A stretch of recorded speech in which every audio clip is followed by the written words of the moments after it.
Kolege, poštovanje, dobro na došli. Kolege, moram pozdraviti. Šta, Marenda? Pa nije baš jedna Marenda. Da. O, kolega, dragi, poštovanje. Što biste vi? Ja bih pjevao.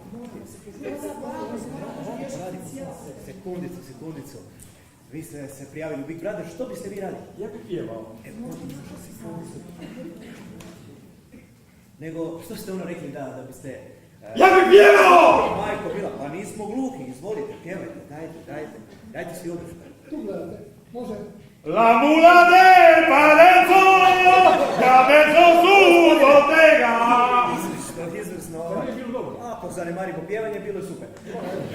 Idite možda plesa s vještama ili nešto. Sekundu. Dalite. Šefe, nekaj vam moram reći. Ne bi se šten mešati u vaš posao, Luk sam još od ovog pjevanja. ali kamera ga voli, je fenomenalan, mrak. Ozbiljno. Ma 100%. Šta? Trebate ga Onda zeti. ćemo mu dati još jednu šansu. Dajte mu, ima sluha, kak ja. Gospodine, dragi, eto, nevjerojatno, ali kamera vas voli. Kamera, sve u redu. Kamera. Tako da. Novinar ste. Novinar. A pa niste nam to rekli. Pa šta je Ne može? može. Pa i novinari su ljudi. Je, sve u redu. Novinari su ljudi, gdje god se vi pojavite, nastanu problemi. Ma ne, pa čekajte. Pustite, molim vas. Idemo mi pomalo. Ali da li ste bili lani na festivalu u Buzetu? Kako ne, pa vodio sam. A Da, sjećam ste bili voditelji.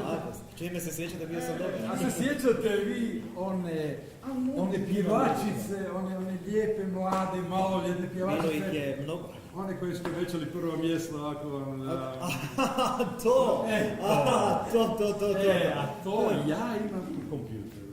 Da Bog da virus vam Ja to sad izbacite, idem u redakciju, morat ću to ponovo pogledati. Gospodine dragi, vi biste u Big Brother, jel? Ma, znate, ja Da. nema problema, ali bilo bi nezgodno da to dođe u novi. Tako je, bilo bi nezgodno.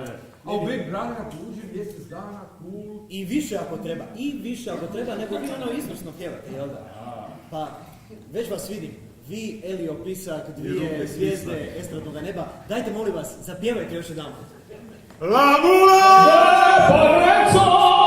Kolega moj dragi, idemo mi prema našoj Big Brother kućici. La